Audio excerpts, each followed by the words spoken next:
they're always there. Action Force are there. Action Force will dare. Action Force. Now, your host, Joe Slepsky. Hello again, everybody, and welcome back to Joe on Joe. It's me, your host, Joe Slepsky, and you're back for another episode of what we're calling Joe-Nie Loves Action Force. Special guest host Michael Nie joins me again. Michael, say hello to the listeners. It's good to be back. Thanks for having me, Joe. Oh, it's good to talk more Action Force this week. I hope everyone enjoyed last week's episode. It was a deep dive into some short stories, lots of action, lots of tea, lots of crumpets. Were you as affected by it as I was, Michael? Oh yeah, it's a whole different cultural experience. So my takeaways were that I really, really enjoyed the short story, the short get in, get out, have a lot of fun. What was really great was the shifting of gears that they went like it wasn't. Was there maybe one of them that was it was part of an arc, but there was maybe one that was kind of like a part two, but the rest of them were just like, nope. Yeah, similar. Some stuff is in continuity, but guess what? We're going on a different mission now. Totally. And then here's another 5 pages of a totally different mission. And that's kind of what we're getting again this week. Yeah. And I like it. I appreciate it. I like that style of storytelling. It definitely harkens back to old school comic books where every month was a different adventure and then some continuity thrown in. But here we go and off on a totally wild tangent. That's what we're getting this week. We're covering 3 parts. We're covering Action Force 7, 8, and 9 is the weekly Action Force. Now, last week we talked about weekly dates and things like that, and we came to a conclusion, but I think we have to amend that conclusion a bit. Yeah, just a little bit. So I came across some documentation that these issues actually were on Secret files. Secret files, yeah. Can't reveal all our secrets, but yes, I have my sources. But that these issues were actually on shelves, on newsstands in England, 6 days prior to the date on the cover. So, issue 1, for example, March 7th, was available March 1st, which makes sense. Yeah, yeah. And when you think about it, we were talking the comparison we were making were like a weekly magazine here, like the Weekly World News. The high quality rag that was. Like literally weekly. The new one comes out, they would swap the old ones out. So I think that's kind of the spirit that this was done. And being weekly, it kind of does then make sense why we'd get, they weren't being put out months in advance. So the advertisements and the things the markers that we used to match them up, absolutely were happening at the same time. It's just literally a week apart. So I'm giving us a mulligan. I'm saying we're still right until someone invents a time machine. In whatever time machine world you want to live in, whatever type of time machine you want to invent, I'm going to say that we were right last week, and we're also right this week. There you go. I'll take that. I'll take that win. If you want to tell us how right we are, you can reach out to me on social media at Joe on Joe Pod. That's on Facebook, Twitter, and Instagram. You can send me an email to joeandjoepod@gmail.com. Also, tell me more how right I am. You can leave us a review on whatever podcatcher you're listening on. To also 5 stars, they're so right. And we had been doing some Draw with Joe episodes, so make sure you visit our YouTube channel, subscribe to that, leave a glowing review, and if you don't, I have the ability to delete it. So get ready for that. And while you're on the internet, please give a follow and love to our wonderful sponsors, the Movies and a Meal podcast. We're recording this ahead of time, so I don't know what movies are out in the theaters right now as we're recording this, but they're huge and they're awesome. I'm assuming that Deadpool and Wolverine have destroyed the box office and are in its 15th week. And again, I don't know if this is dropping before or after that movie lands, but either way, I'm assuming Deadpool and Wolverine is winning the summer. I hope I'm not wrong with that. Remains of the Day Part 2 still remaining, I think is a close contender for the song of the movie of the summer. So I love it. Yeah, I really do. So give them a listen, give them a follow, and give them our love. They've kept the show afloat for a while, and they deserve all the love. So Michael, Action Force is British. That's right. And also, I mean, as it says on issue 1, it's also international. But right? it's international. You know? It's international. So are you finding yourself reading these with an accent? You know, Like throwing that onto the character, not necessarily you. I totally, Michael. I totally. Are Hey, you throwing an accent if I onto was them? if I was reading out loud to my nephew, I would absolutely do my best. 100%. Because I am. Yeah. I am absolutely putting voices on characters, and that is not a thing I normally do. I'm not a person who needs to, I'm reading a Batman comic, and I need you to tell me where's the bomb. I don't do that. That's not in my head. I've never been that person. I'm kind of doing it now with these because I want to differentiate them from, I want to keep reminding myself that this is a kind of 45-degree off continuity. Yeah. The more I see and the more I read, it really does function well as the guys that weren't in action in America, in the American comics at the time. Mm-hmm. It really works fairly well with that, just with a British accent. And that really makes me think we could and we should. Well, no, we talked about this with rights and stuff, but they really should just fold Action Force into the G.I. Joe universe. Yeah. You know what I mean? Like that should be a storyline in the Skybound G.I. Joe, you know what I mean? Where like There's got to be a way to do it. Yeah, they take these dudes. They take, again, copyrights. I don't know.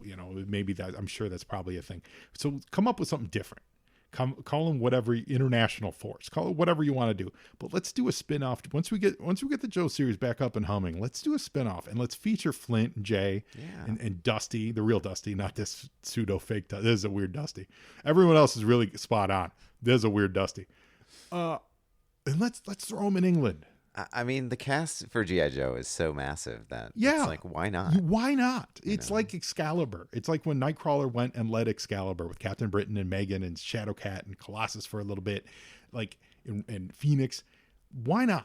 The Excalibur was super popular. Let's do that with Skybound. I'm with you 100%. I think that would be amazing. And I gotta be honest, I don't even necessarily need it in the Energon universe. Let's do it as a spinoff of the Homiverse. Yeah. Let's call it Real International Heroes, and listen, start small. Start with a 36 mega issue series. Just small. 36 issues. I think it would just be a small 3-year adventure. Extremely well received. Absolutely. No, all seriousness, I really would love that. That would be a great way to do this. And then because it really it would give a lot of respect and, just pay homage to this era. And you could absolutely tell fun, you wouldn't make Flint British, but you would 100% have fun with it. Very, very much like, also, Justice League Europe. Yeah. Like, go fun with it. Do Justice League Europe with G.I. Joe. And even in the pages of what we're reading here, there's American characters that, interact. Sure, and, Scarlet and Snake Eyes come over from the States. And so there's, Totally. I think Action Force fans would love it. I think there's enough G.I. Joe fans around the world that maybe don't know it so well that would also love it.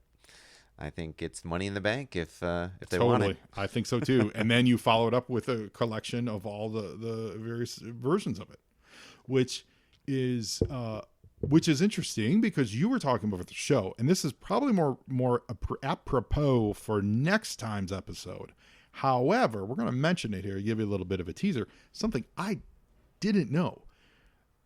Tell them what you found out about the G.I. Joe digest size, the Real American Hero, the little digest stuff. Oh, yeah. About issue 8. So, yeah, issue 8 of the G.I. Joe Comics magazine, which is that small, somewhat difficult to read, digest size, that was part of that 1 through 13 run in the 80s. And issue 8 is the one with issue 21 in it. Yeah. So it's a little harder to find, and I always thought for those reasons. But it turns out there's some content that was reprinted from Action Force Weekly in issue 8 of the G.I. Joe Comics magazine, specifically the content from 4 different issues.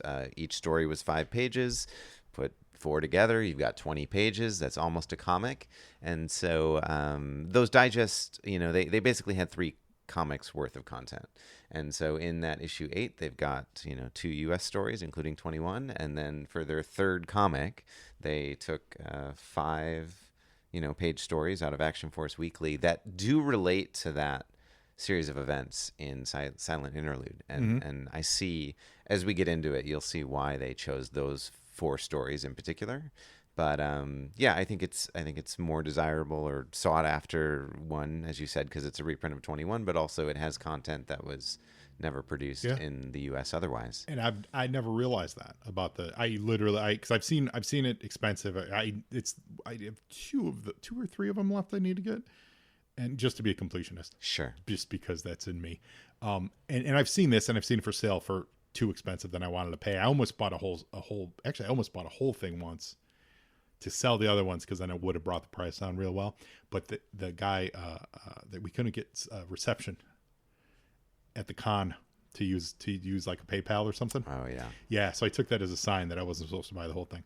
And the truth is, I didn't know this until after. I actually did purchase a set at one point. So you have it. And yes. Oh, okay, cool. But posthumously found this out, and I was like, that's amazing. Well, so that's neat to know. Like, right, I never knew that. 100% always assumed it was because it was the silent issue, and I get it, But knowing that's the case too, that's good to know. So listeners, now you know, and knowing is half the digest.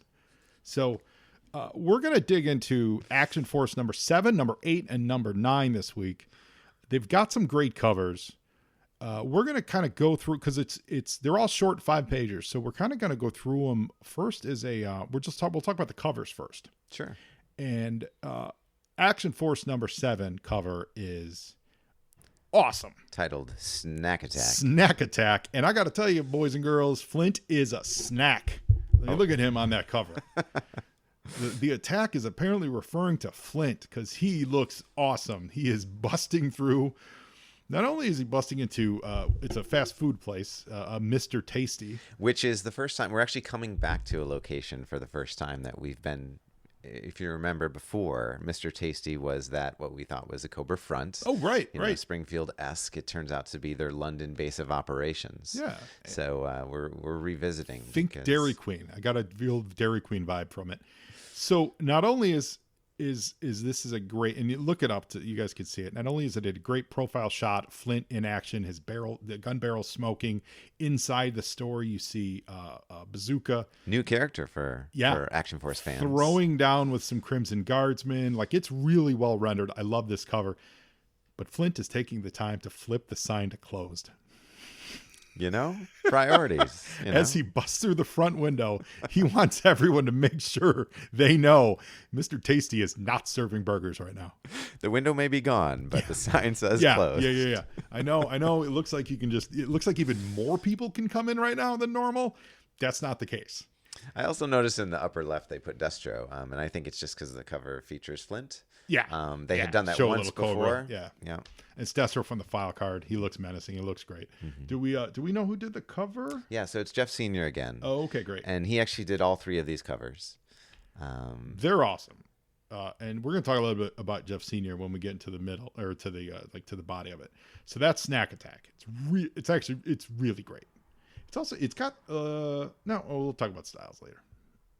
So now Action Force 8 is that's Wild Bill on the cover. Solid. This is my favorite cover of these 3. Is it? Yeah. So tell us about it then. So this actually references the G.I. Joe reprint story. Mm-hmm. So it's not the original Marvel UK story, but I love this because, how often do you see Wild Bill on the ground in a firefight, nowhere near a helicopter, and he only in my dreams, Michael. But here it is. Your dreams have come to reality, and the title on this cover for number 8 is Wild ... and Dangerous. Yeah, he is. So I love the play on words that they do. It's Wild Bill. He's wild, and he's taking a hit here in his shoulder. Yep. If you actually read the issue, or you're familiar with the Marvel story from G.I. Joe, he actually takes a chest wound. It's much more serious than you see here on the cover. But I don't know. I love the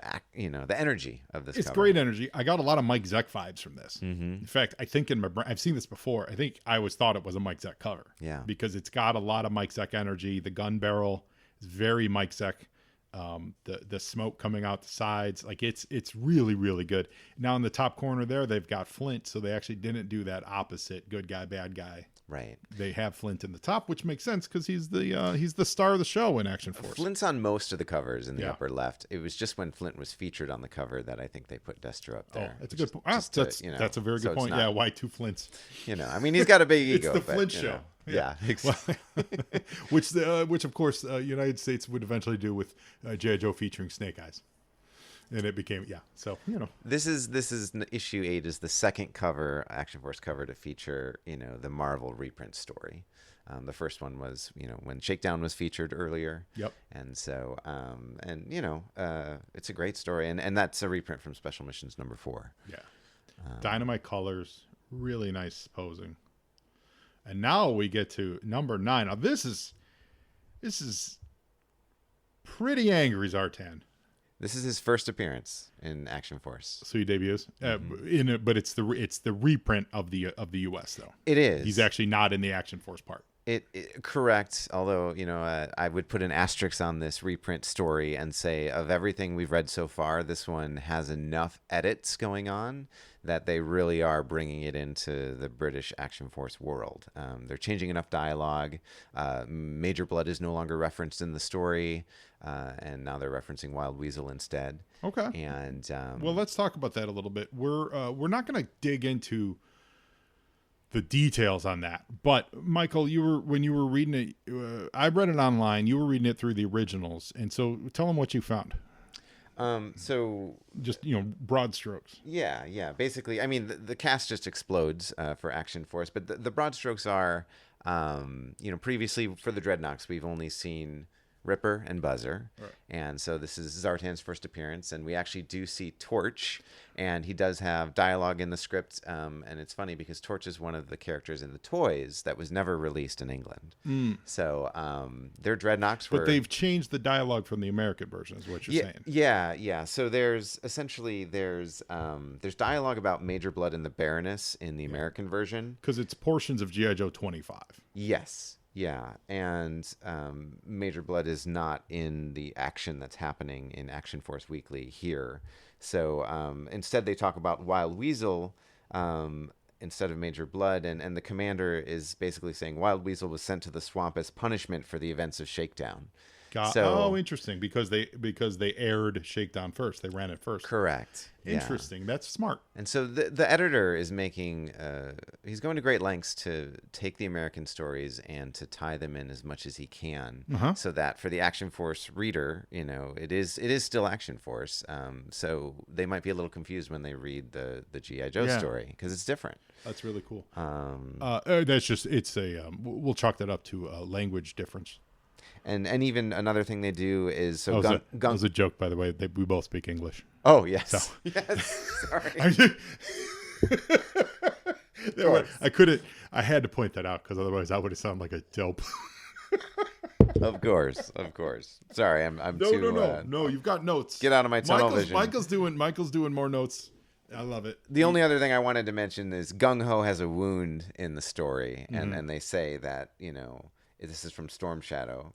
Which in the UK story a couple of weeks ago, basically Storm Shadow slashed Gung Ho, and he's in the infirmary. Did they change any Did they change any of the art, or did they just kind of pick and choose what pages to use, or did they make substantial changes? Like you said, Torch was included. They cut out an entire page. So but did they go into the art and change anything? Just the dialogue. Just the dialogue. Okay. So not so the art's the same. It's just they just cut and removed stuff that wasn't pertinent. Yes. Got it. Interesting. You could explain it away. To put your no prize hat on. Mm-hmm. It could be an anecdote. Yeah. It could be like, I heard they sent Wild Weasel over there because he got in trouble for Shakedown, and then someone else be like, no, man, that can't be true. Shakedown happened years later. I don't know, man. That's what I heard. I heard from some dude in a pub in Britain. So this cover is it's just Zartan, and he's very angry, and he's very it's a fun. I don't know how to explain this face. It's other than to say it's a comic book face. Extreme close up. It's an extreme close up. Every muscle and striation in his face is being stressed. But it still looks normal. Like, it doesn't look like a cartoon per se. It still looks just like the angriest human you've ever seen. And it looks like this picture was captured about 3 seconds before his first or maybe second aneurysm. Yeah. Very angry. His eyes are tinted red, so he is seeing red. But it's a fun cover. You know, you anyone that's not a Joe fan though, I would say like you wouldn't know who that is. Yeah. You know what I mean? So it works. As far as like, except no clever title. Well, the title is the clever, right? But if you didn't know that was the name of a human being, that's true. You what's would be a like, Zartan? What's a Zartan do? Is that what color your skin turns Yeah, when you get this angry? Yeah, isn't that the island city that disappears every 35 years? So like as covers go, this is where I lean to like the Bill or the Flint cover. And for me, the Flint covers pops a little better as far as like catching your eye and the thing. Well, and as far as storytelling. Yeah. Oh yeah. Storytelling. But like, I think catching your eye, probably the Wild Bill, just because it just pops with the gunfire. Yeah. Storytelling, the Flint one's great. There's a lot to that picture that you can keep deep diving. And Zartan is just a really fun, if you know who he is, you get excited. And if you don't, you might be like, this guy's really, really angry. Something about Margaret Thatcher, especially at the time. Yeah. Let's go play some football and you know, let's hit the pitch and play football is what that's as British as you're going to get out of me. And that's it. Now we're going to dig into the issues here. Oh, there it is. And starts with Fast Feud, which is the this issue 7 one. So that's Flint and the gang breaking into a fast food place. Now, before we go further, this is I was talking a little bit about this. Jeff Senior doing the art. I would have bet money, I really would have, that somehow John McCrae, who is very well known for things like Hitman, works with Garth Ennis a lot. They did a book called Dicks together. He just passed away a little bit ago. I've long been a fan of his stuff. He did a lot of stuff. He's a British guy.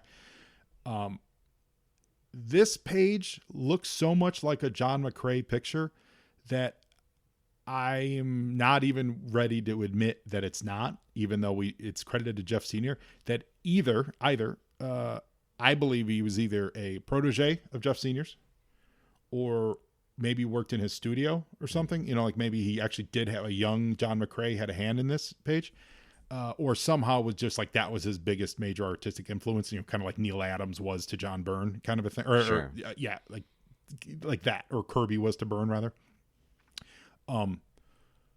Because the cigarette pop, or well, spit take, it's more of a spit take. Cigarette too, though. The spit take popping out of this guard's mouth, or not a guard, what is he, a janitor? That Cobra janitor. The Cobra janitor, that spit take, that look is so Hitman. I don't know. I can't say anymore. I showed Michael just the cover of Hitman. Yeah. And he immediately saw what I was talking about with some of these faces in this. Brothers from another mother. Maybe. They really were. Yeah. So, which is, I love. I mean, I love it because if there is a real connection, that's great. Mm-hmm. I don't know that there is, but it might be something I'd try to drill into because totally feels like John McCrae, and that's a huge compliment because I love John McCrae stuff. His stuff's got fun energy, it's cartoony, but also real because he's usually drawing really adult gritty situations. And the art in all these are really fantastic. So it's cool that Jeff Senior did the covers and the interior art for 7 and 8. Do you see this? Do you see? So we're reading the issue on bloodforthebaron.com. Do you see the different colors on Shipwreck's face? Yeah, that's true in the issue as well. Is it really? Yeah, he is that pasty. Oh, wow. So that tells me it's a correction. Yeah. That, you know, that's at some point someone did a correction on something because Shipwreck is very, especially for a guy who's on sea. Yeah. Who's out at sea all the time. Looks seasick. Yeah, he really does. He looks like he's about ready to hurl. He really looks like Flint's like, he's been at the beach. Well, we know he goes to the beach because we've seen him multiple times, both in the comic book and the cartoon at the beach. Yep.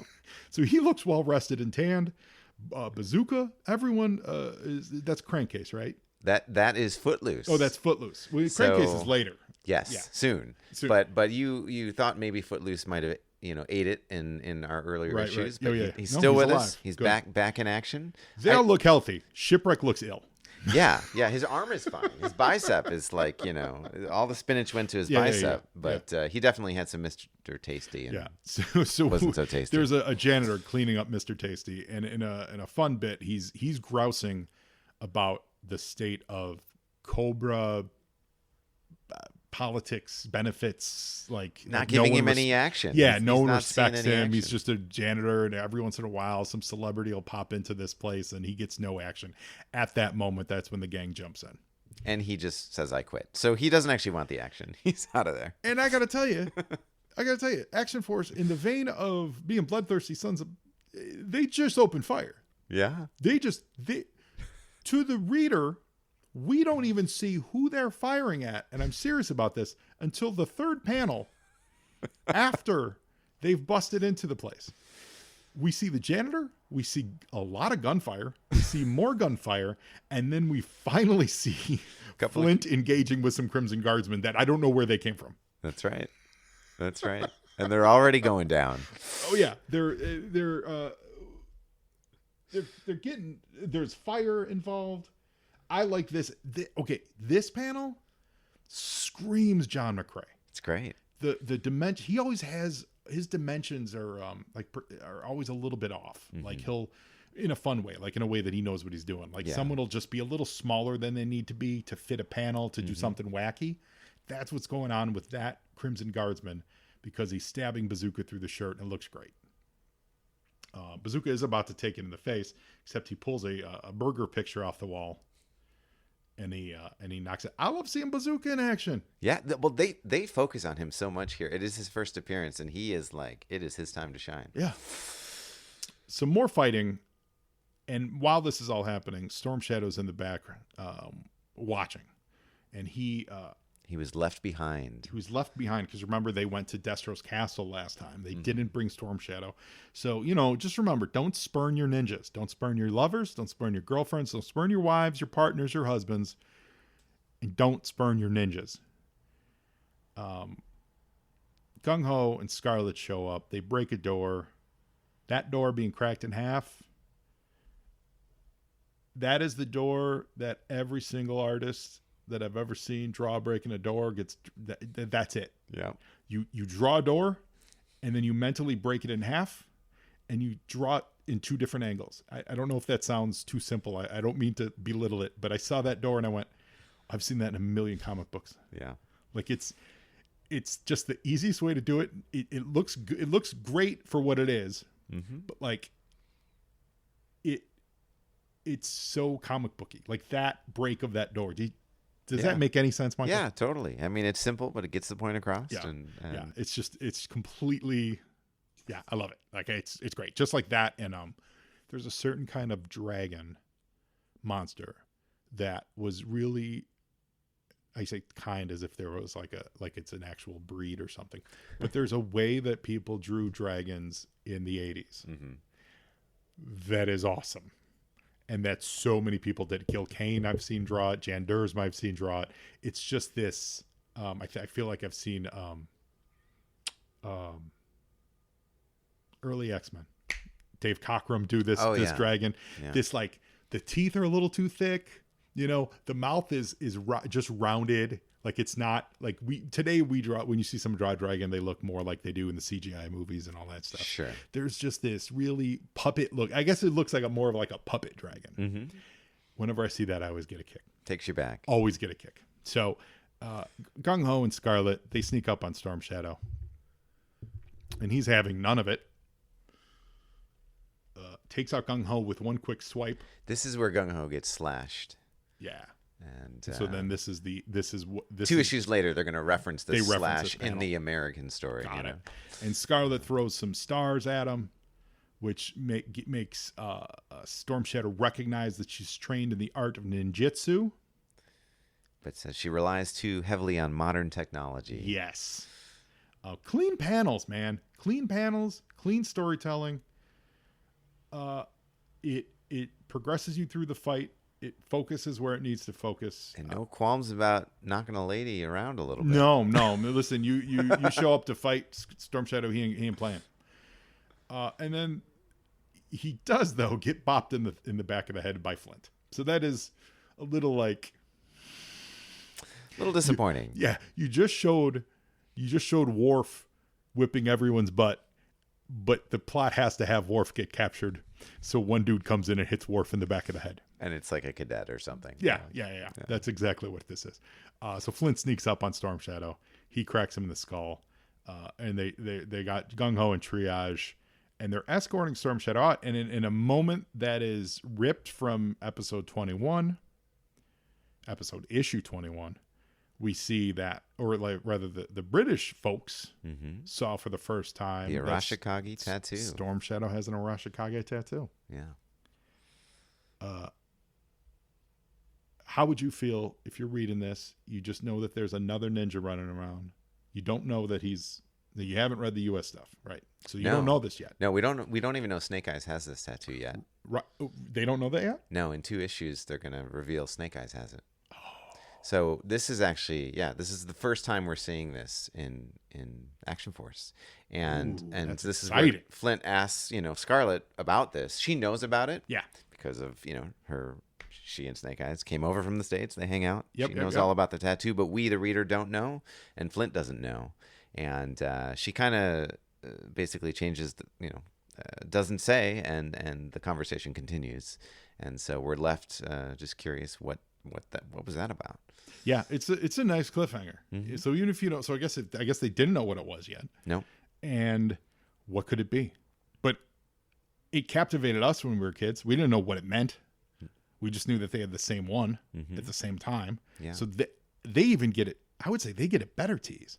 Yeah. I mean, always they're being told that it's important, but not why. Right. That's even. Scarlet knows what it is all about. Further. But we don't. I love it. Yeah. I love it. And it ends with an extremely detailed street map of London's busiest shopping district. That's right. Wardour Street. Wardour Street. Does that do a pronunciation on that? Wardour? I don't know. Like we're gonna Mordor? need a check on that one. Yeah. My brother-in-law's from Manchester, but I feel like all these episodes are just going to insult him. Just my lack of accuracy here. So there is a bomb on Wardour Street, which I'm presuming is the name of this adventure. That's right. Gotta So be this it. is the start of issue 8. Yeah.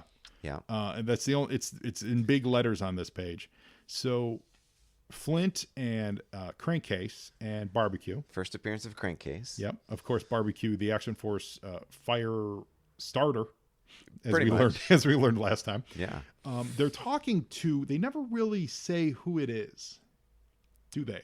I didn't catch it. It's not. At first, I thought, it's that British dude that's their guy, but it's not. It's not Mr. Trent. Yeah, it's not Trent. It's some other dude, and it's Flint. So it sounds like it's the mayor or something of Wardour or Oxford or wherever they're at. Yeah, that or a police officer or commissioner. Oh, that's probably it. It's like Commissioner Gordon. Yeah. So Flint's telling him, "Hey, man, you got some trouble in River City with capital C, the rhymes with Cobra," and he's like, "You're out your mind, fool. All you have is a map." And Flint's like, "Yeah, but we found this map with Cobra." That's right. And he's like, "Well, what if they just wanted to go shopping?" And Flint's like, "So take the risk." And, he goes, and then he's like, "But we don't want to shut down our shopping center." It's a big Jaws 4th of July conversation happening. That's right. So while Flint, Barbecue, and Crankcase are trying to convince this police commissioner that, he needs to, do something about this situation, there's 3 other agents, Action Force agents, down in the street. Yeah. Do you get the vibe that this dude, whoever he is based on a real guy? I do. I sure do. He very looks detailed. Real detailed and real specific. Now, whether he's based on someone that might have been an actual politician at the time, I don't know. Mm-hmm. Could it be Jeff Sr.'s buddy? I don't know. I have no idea who this is, but that's a real dude. Totally. And because he looks very similar in all of it. Yeah, he's very, very much spot on accurate. So we learned that they've got the three Joe members on the case. They're just going to stand there and intimidate this guy while the other 3 go on about it. And here, sure enough, Footloose and Jay And Dusty. Dusty, who's A different hashtag Dusty. not my Dusty. That's right. Yeah, just Dusty. Yeah. Should have been Grunt. Just make him Grunt. It could have just been Grunt. No one would have cared. If you're not that familiar with these characters, here again we have them in civvies. You know, they're not in their uniforms. So. Although they did choose to go with the guy with a mustache. Yeah. And a similar looking guy but without the mustache and a lady. So that's smart. Yeah. That is smart. You know, it's not like they all looked, they're all like two blonde dudes hanging out. Right. That's awkward. So we start off, that's Footloose. Yeah, Footloose is there. He hears some gunshots. What he thinks are gunshots. Turns out it's just a couple of kids with some... They're firecrackers. Yep. They've got some poppers. Clear out, you brat. Pulls his gun out even. Yeah. Oh, yeah, he does. Yeah, gun's illegal. It's interesting. Guns weren't supposed to be in the hands. Like, seeing a gun on the street in London. In London on Warburg Street. Yeah. That should have started a panic. Right. They definitely were channeling some American storytelling. Yeah, and while this is happening, there's a purse snapping, a purse theft. Yeah, so this is Dusty, not your Dusty. Not my Dusty, but your Dusty. And then he shows up and he knocks this guy out. So like all good comic adventures, it's the right time at the right place. And this stuff's happening, and how can we stop it? So I love it. So what they're doing is we got 3 agents in the field, and we need a distraction for all 3 agents. That's what it is. And that's how you end up with Lady J just on her own with what she realizes is, or she's about to realize, is the actual Cobra culprit. But even there, it's not her battle instincts, though, is it, Michael? No, it's her motherly instincts. Maternal instincts. It's her maternal instincts. Some idiot kicker would be proud of her. Yeah. It's her maternal instincts because she sees a little baby. That must be a lifelike baby. Yeah, we're reading a comic book. In a comic book, obviously, you're looking at cartoons of drawings of things. Was it that movie American Sniper where Bradley Cooper's holding a baby and it's so obviously a fake baby and no one caught it and it's the worst? Yeah. It's got to be better than that. 100%. Because Jay looks at this baby, goes up to the baby, and is like, cuckoo, ka-choo. Yeah. This is like on the level of like a Grogu, like, model built by... Has to be. Built by ILM. Yeah, it's got to be like bat prototype technology. Because they don't even... This lady who's not the Baroness, but she looks like Baroness. Is that the same lady from the last issue? No. So this is another female Crimson Guard. So far, ladies represent. Yep. Whoop, whoop. And yeah, totally like an older, more haggard cousin of the Baroness. Totally haggard with a more severe widow's peak. No glasses. Everything, man. But she's the Baroness before she got the face surgery in like issue 18. That's what she is. She's the Baroness. This is the real Baroness. They swapped her. They body swapped her. Just like Paul died and they swapped him with the duplicate for the Beatles. This is the original Baroness. She went to work against the Action Force and they substituted a hot lady for our Baroness because the early Baroness was not attractive and she was not supposed to be attractive. And that's why it was burned in my head for probably 25 years that she was not attractive. Right. And then I saw someone at a cosplay once and I went, oh, the Baroness can be attractive. And look at where we are today. Here we are all today. The variant covers. And here we are today. Yeah. And here we are today. All of a sudden, she's this symbol. And it really, though, people, let's go back to it. She was supposed to be haggard. She was supposed to be this lady. But you know what else is not attractive? This baby is like it's only a head on sticks of dynamite. So think old school sticks of dynamite with a timer. That's what it's drawn like, which is great. I love it. That's what is happening. And super disturbing. Disturbing. So as Jay goes to say hi, this crazy lady's like, get away from me, woman. And as she does it, the baby jostles and the blanket comes off. The blanket comes off. And you see this obvious bomb. I like that Lady J screams she's Cobra. And that's the moment her jacket opens and we see that she's wearing a full Crimson Guardsman outfit. You didn't notice that. So Lady J, unobservant, thinks a fake kid is real, does not notice, even though they're specifically looking for Cobra agents, and Cobra predominantly in this iteration is seen wearing Crimson Guard outfit, does not notice that this woman is wearing a full red bodysuit Maybe she's been on the sauce a little bit and is a little out of it. I don't know. Lady J's been hitting the pub is what we're saying here. Lady J is drunk. But that lady is caught by Dusty, not my Dusty. Dusty? Yeah, it's Dusty, yeah. Is it? No, this is Footloose. Oh, no, it's Footloose. So where's his mustache? Yeah. Is it? Oh, no, it's there. Oh, it's there. You It's gotta very, look real very, close. very small. Yeah. So Footloose catches him. Yeah, the mustache almost disappears, but it actually is there. Footloose catches her, The Crimson Guard, yeah. Crimson Guard lady. Lady J is swaddling this bomb. Yeah. She knows it's not a baby at this point, and yet she has chosen to carry it like a baby. Michael. She's kneeling down, picks it up like a baby, is in her arms like a baby. Maternal instincts are, and that's a baby that looks like Gerald Ford. It's true. Yeah, So true. Oh, who was that? Do you know? Oh man, the New York nighttime longtime host. He was out of control. His name was Joe. He was a short little dude.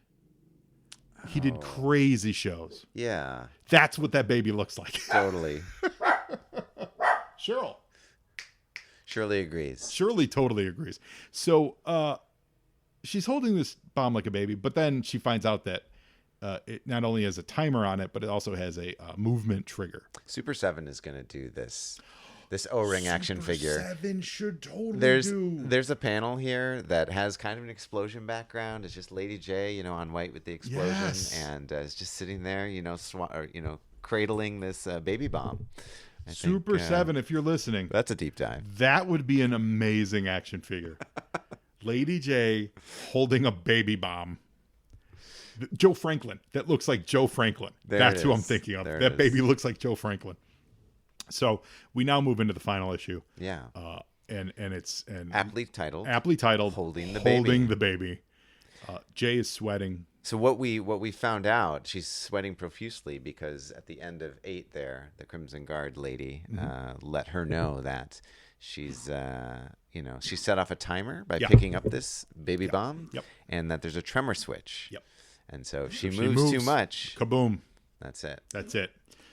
So enough time has passed, and I actually like this. They did this pretty well.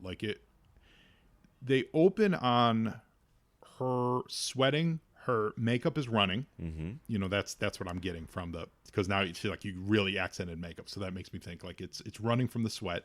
She's nervous. You close up in on her eyes, and then the camera pulls back, and you see that done in film a lot to show that the time has passed because we're staying with her, but when you pull back, you reveal that things around her have changed. And it's that 1, 2, 3 cadence here. Yeah, so it's a really nice editing storytelling technique, and that's what we get here. So by the time the camera pulls all the way back, the rest of Action Force has set up a bomb barricade around her in case it does explode. They don't have time to get any actual bomb experts there, so it sounds like is it Crankcase is going to be the bomb expert? Yeah, and Barbecue is basically walling everyone in. Yep. So So they're all going to die together. And they're just it's Lethal Weapon with Danny Glover on the toilet. And another beautiful shot of that baby bomb. Beautiful shot of that baby bomb. That is the creepiest. That is See you in I your want nightmares. someone to cosplay as Lady J with the baby bomb. I want someone to make it. Although, real talk, you probably couldn't walk around with fake dynamite. That would probably get you flagged. Well, if anyone at the Finest, the G.I. Joe Yeah. Costume Club, wants to attempt this. If anyone wants to attempt I'm sure this. it hasn't been done. This would be an absolute brilliant move. Put a bunch of fake dynamite together and put a Joe Franklin baby head on it. So For Halloween or something. for Halloween, you know, someplace that they're not going to call SWAT on you. So while they're interrogating the lady, not my Baroness lady, they're interrogating her to get how do you disarm the bomb, and she's having none of it. But while that's happening, do you think this is going to come to anything? We get a little bit of the British paparazzi in there, which I love because that's a thing over there. It is over here. I think we're going to see this later. I think this is a breadcrumb. Yeah, I think this is a breadcrumb too. Snaps a photo of Flint, angrily grabbing. Yeah, this. cracking a lady. That's right. take that, unattractive baroness. So while that photographer takes that picture and Flint's distracted, she takes the moment to karate chop Crankcase in the throat. Quickly, once again, subdued by Flint. Look how blue he is there. Oh, he's totally blue. He's ready to hurl. I mean, She broke his larynx. all the blood has left him. And Flint does this great. Oh, and by the way, this issue is drawn by Kev Hopgood. Yeah. Is Yes. that right? Yes. Yeah. Flint does a great kung fu like flip on her. Like she goes to throw a smack, and he just like, or jujitsu. What is that? Where you use their momentum against it? Is that that's not kung fu? Isn't that jujitsu? Aikido something. But he uses her he absolutely uses her momentum against her, and it's illustrated really nicely too. And what I like about this is they get it across without. You can do it with a static camera and. Like there's a way to do this where the Flint would be like kind of in one panel and be multiple panels, and you would see her flip, so you would show that action like that. Right. Do it in Flash a lot. I feel like they've done it in G.I. Joe, but they do it. They do this move in like 3 or 4 panels, really 3, but the camera spins around him, and you still absolutely feel what he's doing. It's just they're picking the right moments. She's coming at him. He's moving out of her way. Her momentum is taking her, which is also taking your eyes that way. Yeah. And then just the way they've drawn him, she flips over, and it feels very organic in the storytelling. It works. I mean, in a cinematic sense, they are jumping the line. They're jumping the 180-degree line here because we're on Flint's left, and then we're on his right, and then his right again, and then we're on his left. It's interesting though. I don't find those rules apply to comic books. No, not at all. Yeah, you know what I mean. But this is a perfect example. I think it totally works. You're totally right, and it is disturbing when you see that on film. Michael's a professional, and I appreciate that. But that is cool. That is one of the cool things that I like about, like a comic book is like that camera's in that world, and it can go anywhere you want it to be. Yeah. And as long as you give us enough visual markers to denote, oh, there's some grass, and then there's the same patch of grass in a different version, our brains can track where it's at. It's very hard to do that in film. Sure. Yeah. Or if you actually give fewer markers and you have a largely white background here. Also that. Yeah, in this case, you can't be wrong. Yeah, no, in this case, yeah, you're right. Yeah, no need for a background. But also it's like go back even further. This whole page is saying it's happening so fast, we don't have time for backgrounds. You have a background at the top that some kind of slower action is happening. Yeah. You then get 4 panels of boom, boom, boom, boom. And then it slows to a crawl again when she gets captured one more time. Yeah. Yeah, the world is whirling by so quickly. It's cool. That. The comics are great. Yeah. Comics are pretty great, Mike. Yeah. So he's got her cornered, and Crankcase basically tells us that there's a red and a blue wire. They don't know which one to pick. So he doesn't have time to pick the whole box apart. So and it's that classic move. Well, then you're going to die too, lady. But what's crazy is Flint takes out his handcuffs and he puts them on the Crimson Guard lady, and not handcuffs her to I don't know, himself or and just stands there, but handcuffs her to Lady J. Remember, there's a tremor switch here. So I mean, he's really playing with fire. The action of putting these handcuffs on. It's true. I wasn't thinking about the tremor switch, which is 100% the right point to make. Like, it should have been on him. But I'm more concerned with the playing with Lady J's life. Well, you know what I mean? Like, making that choice for Jay. Yeah. Yeah, 100%. And although she's already technically Jay is going to die whether or not. I guess it's not too forward of a move. Yeah, but yeah, you feel like it's a little more. I'm going to put it on me, and I ain't going anywhere. But no, I don't think she thanks him for it later. Because if this is going to blow off, Flint, I'm going to run. That's right. Flint. That's where. I think barbecue. You done putting up those barriers? Okay, let's get out of here. But that's what I'm trying to say. I think that's where my brain is flagging for this of him putting it on Lady J. Is like Flint's like, oh, I could still run away. We're not all gonna die. Nothing like putting the 2 women together to like meet their maker and getting out of Dodge, right? Yeah, over a baby. So There's wrong. so much symbolism in here. Yeah. Yeah. That's what's flagging me on this, is that he can still run away. I'm not saying he would. I'm not, whatever. But he is still giving himself the option to run away. Sure. And as all these gambits go, she caves and she just, what it looks like? It looks like she has a fanny pack. Yeah. That would be of the era. Well, I mean, I think it's part of the costume. Yeah. But it feels like a fanny pack. Mm-hmm. I wouldn't be surprised if that's actually a fanny pack in disguise. So she gives it up. She says the blue wire. At the last minute, she says, Last "Cut the blue minute, wire." And Yeah. and the baby does not explode. The lady faints, and we find out And we have to sell some toys they still. have to sell some toys. So the Ostriker rolls up. Really nicely rendered Ostriker. Yeah. Gotta say, really good. And everyone looks great. Everyone is spot on here, except when they're in disguise, which is okay for me because it works. Like, you know who they are. You know why they're in disguise. Mm-hmm. Everyone else that's on the job, they're absolutely looking spot on to their counterparts. We get a great looking Ostriker. And we learned that Flint was going to choose the red one. So they would have all died. Or Flint would have been 20 feet away yelling, "Cut the red one." He even says, what would Lady J asks him, what would you have done if she hadn't said cut the blue wire? He said, well, I flipped a coin. Mm-hmm. Heads, I would have done red. Tails, I would have done blue. And then he tells her, and the coin flip was heads. Yeah. So, I mean, what are you going to do? You can't be angry with the guy. He is no bomb expert. I do want to know why Crankcase and why not Barbecue, who in this iteration, the last episode, he was their explosives guy. Yeah. So I feel like Barbecue might have had some thoughts. It's true. I dig it. It's great. It's great. It's great. And only 5 pages again. I mean, all of it. Yeah. It's so fast. It's so quick. And it just, the whole thing just moves. 5 pages of action in 5 different locations, fast food fights. Now we're in the busy square. Yeah, we get fast food fights, and then then we come back there. Yeah. But we've seen an Arashikage tattoo. Yeah. We don't know what that's about. The streets of London, panic in the streets of London. Then we get a bomb scare. It's pretty great. That's pretty great. Pacing wise, let's be real. That's how comics used to be. And, get off my lawn, old man screams at cloud. I get it. But like, do you remember that?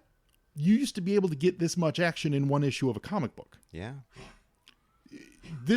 All 3 of these would have been padded to 22 pages, 21 pages, whatever. These all would have been padded to one beat of the story per issue. Yeah.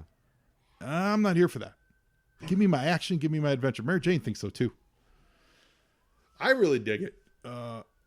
I just want to make one quick mention because Sure. I always enjoy, the Postbox the Pit in the G.I. Joe issues. Here we've got our mail call, Flint calling out and a number of the mail call, readers were writing in to talk about issues 1 and 2. Mm-hmm. And, but there was just 2 things that just stood out to me. One, I think my favorite letter is someone basically saying to, the publishers, I've got a training plan for Action Force. And the training plan involved having to, so this is what everyone needs to do to stay in shape. You need to run 200 meters. You need to do 10 press-ups and 10 sit-ups. Then you need to scale a 4 or 5 foot wall and jump off of it. Sweet. And finally, jog in place for 2 minutes without stopping. And if you can accomplish those things, then you're ready to join Action Force. I thought it was hilarious. That's awesome. It was amazing. It was amazing. And then I don't know if I mentioned this last time or not, but I'm always interested in, just words that I haven't heard ever or in a long time. But in this case, basically British slang, I believe, they continue to use the word brill. And short for brilliant, of course. Oh, okay. And, Sure. One reader's like, this is so brill. And then, of course, the editor's like, we'll continue to bring you brill content. Yeah, we will. So I feel like we need to have a Bring Back the Brill campaign. Okay, well, I think I agree. I think this was a brill episode. Michael, I think we brought so much brill to this episode. I think I love it. I love it. Good fun. Yeah. So thanks for listening, everyone. We'll see you next time for more of Joe-Nie Loves Action Force. And now you brill. And brilling is half the battle. Full force.